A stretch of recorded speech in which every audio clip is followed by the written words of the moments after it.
Good morning students. अभी तक हम लोग चैप्टर एसिड बेसिस और सॉल्ट्स में एसिड्स और बेसिस के बारे में डिस्कशन किए हैं। अब थोड़ा इसी लेक्चर में हम लोग थोड़ा सा और भी आगे विस्तार से इसके बारे में थोड़ा बात करेंगे। ओके, यहाँ हम लोग देखेंगे कि एसिड और बेस में वो क्या चीज है कि जो दोनों के लिए एक कॉमन प्रॉपर्टी होता है। Here we see in the left side in this figure we take a beaker, okay, and in this beaker we take dilute hydrochloric acid, and there is a rubber cork which is inserted in the solution where there are two pins connected with wires along with 6-volt battery switch and a bulb. Okay, we see when we on the switch bulb will glow. इसका मतलब ये है कि hydrochloric acid जो कि dilute form में है वो डिसोसिएट होके वो आयंस के फॉर्म में आता है, हाइड्रोजन आयंस और दूसरा क्लोराइड के आयन में। इसका मतलब है जब बल्ब अगर ग्लो हो गया, इसका मतलब ये है कि डाइल्यूट फॉर्म में जब कोई एसिड होता है तो वो इलेक्ट्रिसिटी कंडक्ट करता है। उसी तरह से अगर हम लोग एसिड के जगह कोई बेस अगर ले लेंगे, डाइल्यूट बेस लेंगे, उसमें भी क्या होगा, बल्ब ग्लो होगा। इसका मतलब यह है कि डाइल्यूट चाहे एसिड हो चाहे वो बेस हो, वो क्या करता है, इलेक्ट्रिसिटी कंडक्ट करता है। ओके, और राइट साइड फिगर में हम लोग देखते हैं कि हम लोग एक ग्लास ट्यूब में सोडियम क्लोराइड लेते हैं और उसमें कंसंट्रेटेड सल्फ्यूरिक एसिड डालते हैं। ओके, और इसमें से हम लोग देखते हैं डालने के बाद उसमें से एक गैस का फॉर्मेशन होता है, व्हाइट फ्यूम्स का। और वहां अगर हम लोग ब्लू लिटमस पेपर डाल रखते हैं तो देखते हैं कि ब्लू लिटमस में कोई चेंजिंग नहीं हुआ। इसका मतलब है कि जो कंसंट्रेटेड सल्फ्यूरिक एसिड जब डालते हैं हम लोग तो उसमें से जो गैस प्रोड्यूस होता है वो लिटमस पेपर को कलर को चेंज नहीं करता है। लेकिन जब हम लोग उसी ब्लू लिटमस पेपर को मॉइस्ट कर देते हैं, यानी थोड़ा पानी में डुबा के फिर उसके सामने रखते हैं, तो हम लोग देखते हैं क्या कि blue litmus paper red colour में चेंज हो गया। इसका मतलब ये है कि जब वो प्योर फॉर्म में एसिड होगा, है ना, प्योर फॉर्म में एसिड होगा तो वो आयंस के फॉर्म में नहीं होता है।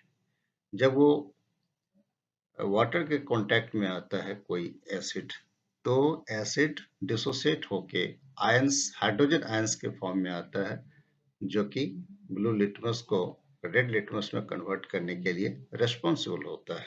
Okay, so here in this experiment we see hydrogen ions in hydrochloric acid are produced in the presence of water. The separation of hydrogen ions from hydrochloric acid molecule cannot occur in the absence of water. Okay, hydrogen ions cannot exist alone, है ना? But they exist after combining with water molecules.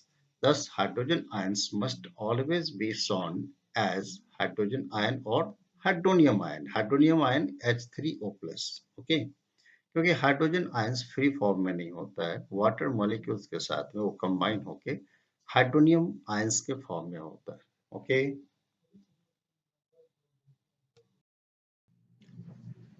here is pH. pH is a scale to measure hydrogen ion concentration of a solution. Okay, P stands for potential and H stands for hydrogen ion concentration.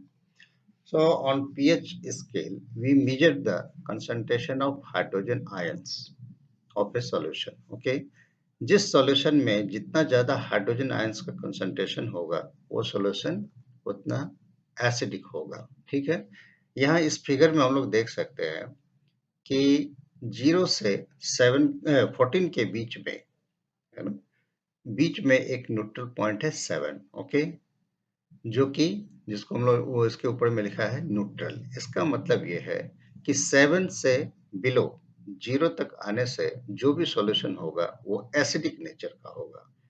Acidic nature होने का मतलब है कि उस solution में hydrogen ion का concentration ज्यादा है। तो जब हम लोग लेफ्ट साइड में जाएंगे 7 से 0 तक, तो देखते हैं धीरे धीरे हाइड्रोजन आयंस का कंसंट्रेशन इंक्रीज होता है। ओके, इसका मतलब है कि एसिडिक कैरेक्टर इंक्रीज होता है, हो रहा है। ओके, लेकिन 7 से राइट साइड में जाने से 14 तक हम लोग जाएंगे तो धीरे धीरे हाइड्रोजन आयंस का कंसंट्रेशन डिक्रीज होता है। इसका मतलब है उसका एसिडिक कैरेक्टर कम होते जा रहा है। लेकिन यहाँ पे हम एक चीज और हम बताना चाहेंगे कि हाइड्रोक्साइड आयन 7 के राइट में जाने से हाइड्रोक्साइड आयन का कंसंट्रेशन इंक्रीज होता है। ओके, लेकिन 7 से नीचे लेफ्ट साइड में जाने से हम लोग देखते हैं कि धीरे धीरे हाइड्रोक्साइड आयन का कंसंट्रेशन हाइड्रोजन आयंस के कंसंट्रेशन के कंपैरिजन में कम होता है। ओके, तो इसका मतलब ये हो गया कि 7 से राइट में जाने से हम लोग देखेंगे कि सॉल्यूशन का बेसिक कैरेक्टर ज्यादा होता है। ओके, और 7 से लेफ्ट साइड में जाने से हम लोग देखते हैं कि सॉल्यूशन का एसिडिक कैरेक्टर ज्यादा होता है। लेकिन बीच में जो 7 है पीएच वैल्यू, वहां पे हाइड्रोजन आयंस का कंसंट्रेशन और हाइड्रोक्साइड आयंस का कंसंट्रेशन बिल्कुल बराबर होता है, 50-50% होता है। इसलिए सॉल्यूशन क्या होता है, न्यूट्रल होता है। ओके,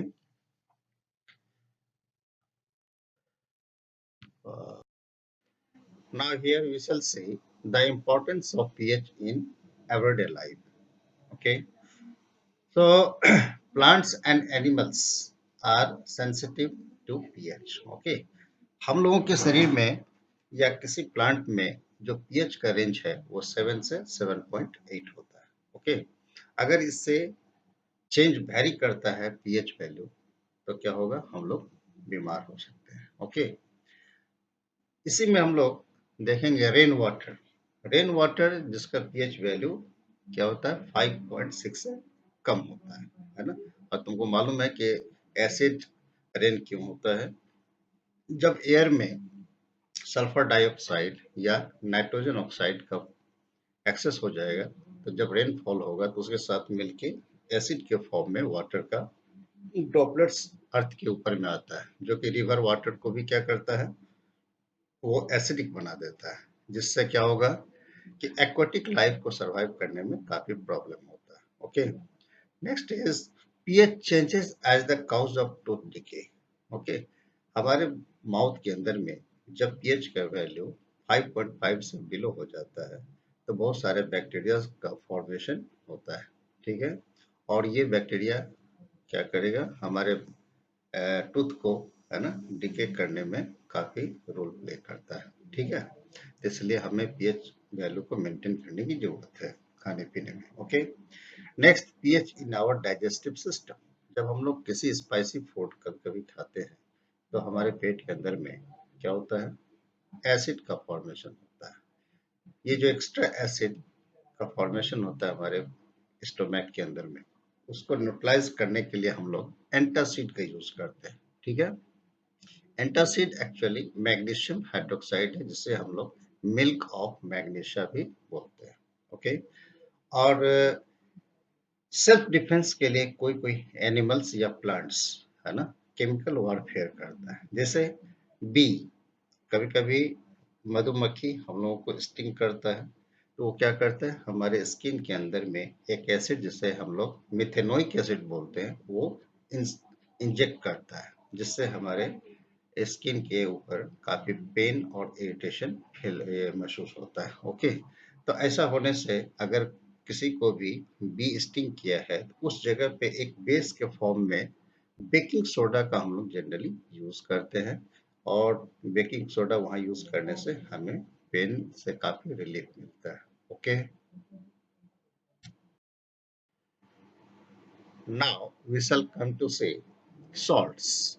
इससे पहले हम लोगों ने एसिड्स और बेस के बारे में काफी डिटेल्स में स्टडी किया है। अब यह हम लोग सॉल्ट्स के बारे में देखेंगे।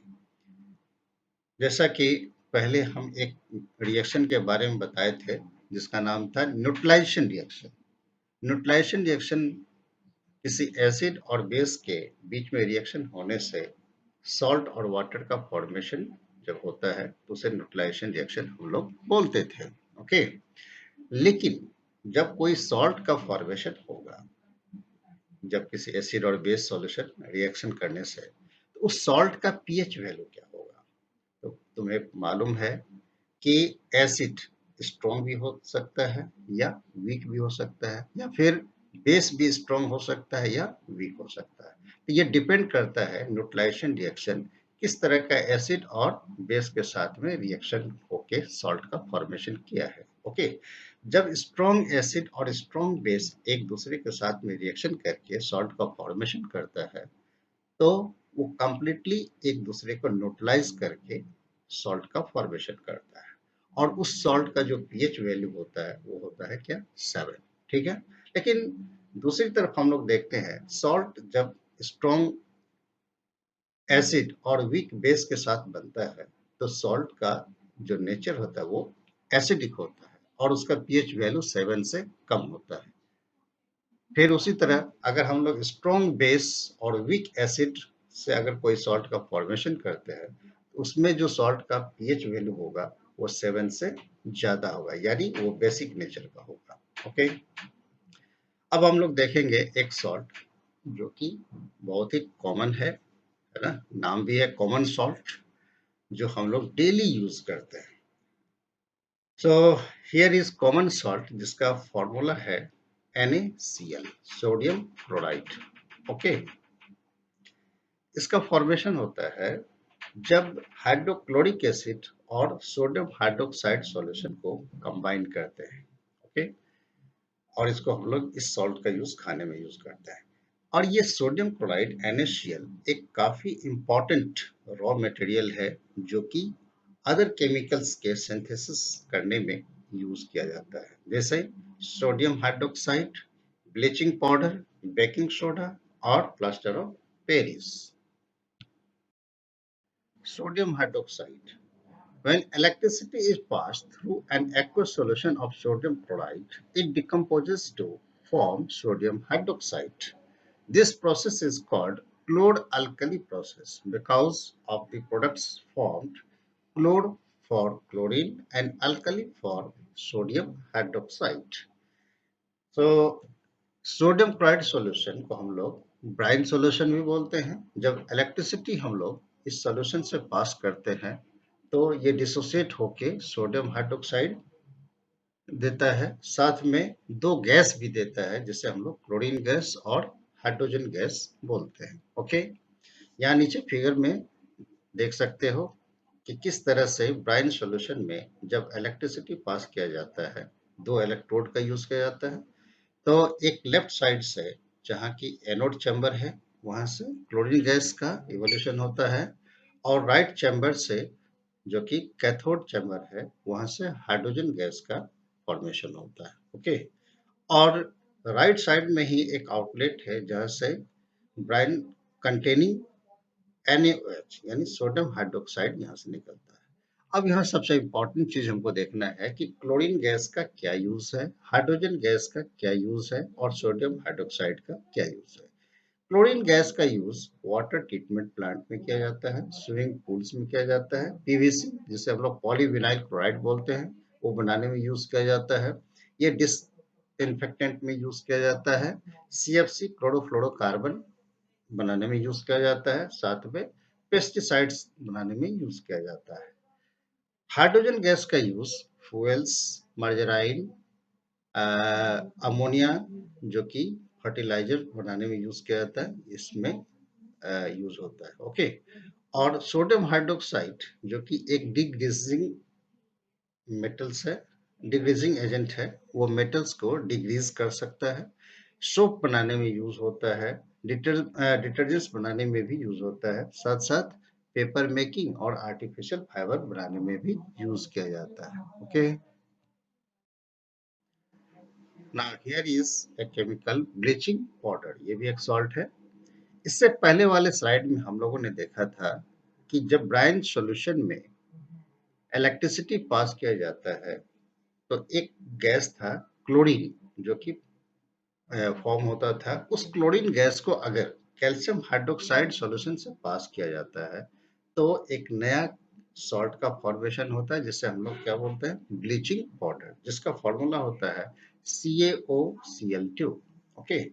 और ब्लीचिंग पाउडर का यूज किसे कॉटन को ब्लीच करने में किया जाता है, या लिनन को भी, है ना।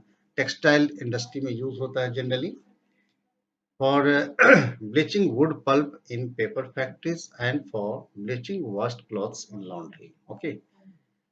Bleaching powder is an oxidizing agent which is used in chemical industries, and it is also used for drinking water to make free from germs. Okay. Now next salt is baking soda. Baking soda हम लोग generally अपने kitchen में use करते हैं, है ना। जाड़े के दिन में या बारिश के दिनों में हमें पकोड़े, क्रिस्पी पकोड़े चाहिए, उसके लिए हम लोग क्या यूज करेंगे, एक केमिकल जो कि सॉल्टी है, जिसे हम लोग बेकिंग सोडा भी बोलते हैं, है ना। So the baking soda is commonly used in the kitchen for making tasty crispy pakora etcetera. Okay.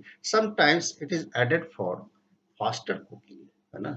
The chemical name of the compound is sodium hydrogen carbonate, है ना। ये काफी इंपॉर्टेंट चीज है, हमें फॉर्मूला याद रखना चाहिए बेकिंग सोडा का, NaHCO3, है ना। और ये कैसे प्रोड्यूस होता है, NaCl सॉल्यूशन में जब कार्बन डाइऑक्साइड और अमोनिया दो गैस पास किया जाता है ना। When carbon dioxide and ammonia gas is pass through sodium chloride solution, then ammonium chloride and baking soda, that is NaHCO3, will be formed. Okay. और जब हम लोग कुकिंग में यूज करते हैं बेकिंग सोडा को, यही NaHCO3 ब्रेक होके सोडियम कार्बोनेट और वाटर और एक गैस देता है कार्बन डाइऑक्साइड। ओके। अच्छा। तो बेकिंग सोडा का यूज हम लोग कहाँ करते हैं, तो जैसा कि मैंने पहले बताया कि बेकिंग सोडा का यूज हम किचन में यूज करते हैं, है ना। तो ये फंक्शन कैसे करता है, for making baking powder, which is a mixture of baking soda, sodium hydrogen carbonate, and a mild edible acid such as tartaric acid. Okay. यानी जब हम लोग बेकिंग सोडा में हम लोग मिक्स करते हैं टार्टेरिक एसिड, तो उसको क्या बोलते हैं, बेकिंग पाउडर बोलते हैं। When baking powder is heated or mixed in water, the following reactions takes place. Okay.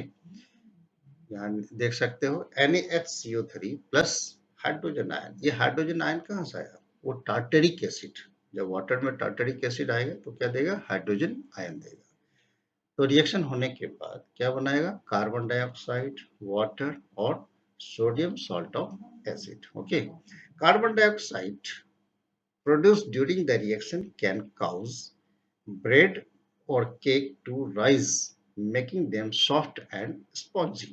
Okay. हम लोग देखते हैं ना कि केक खाते हैं, केक स्पॉन्जी होता है, क्यों होता है, क्योंकि उसमें बेकिंग पाउडर मिलाया जाता है। बेकिंग पाउडर मिलाने से क्या होता है, कार्बन डाइऑक्साइड गैस निकलता है और वो केक को वो स्पॉन्जी बना देता है। इसलिए बीच में बहुत सारे हम लोग क्या देखते हैं, बहुत सारे होल्स होते हैं छोटे छोटे। Okay. Sodium hydrogen carbonate is also an ingredient in antacids. पहले भी हमने चर्चा किया था एंटासिड के बारे में, है ना। अगर हमारे पेट में एसिड बन गया किसी भी गलत खाने से, तो क्या करना चाहिए, हमें बेकिंग सोडा का थोड़ा यूज करना चाहिए, है ना, क्योंकि ये अल्कलाइन है। हमारे पेट में जो एक्सेस एसिड का फॉर्मेशन हुआ है उसको वो न्यूट्रलाइज करके हमें रिलीफ देता है। Okay. It is also used in soda acid fire extinguisher. अगर कहीं पे आग उग लग जाता है तो वहां भी हम लोग सोडा एसिड फायर एक्सटिंग्विशर का यूज करते हैं। Okay. Next is washing soda. Washing soda जिसका केमिकल फॉर्मूला है Na2CO3, लेकिन ये Na2CO3 के साथ में 10 मॉलिक्यूल्स वाटर एक क्रिस्टल के फॉर्म में एसोसिएट होता है ना। Sodium carbonate can be obtained by heating baking soda. जब बेकिंग सोडा को हम लोग हीट करते हैं, है ना, तो क्या होता है, वॉशिंग सोडा का फॉर्मेशन होता है ना। So Na2CO3 plus 10H2O, it will form Na2CO3 into 10H2O. Okay, और इसी को हम लोग क्या बोलेंगे, Na2CO3 10H2O, that is washing soda. Okay, और वॉशिंग सोडा का यूज है ना, इसका यूज किया जाता है ग्लास, सोप और पेपर इंडस्ट्रीज में। ठीक है, और इसका यूज बोरेक्स, एक ग्लास है, ग्लास का नाम है बोरेक्स, उसमें भी यूज किया जाता है ना। क्या चीज है,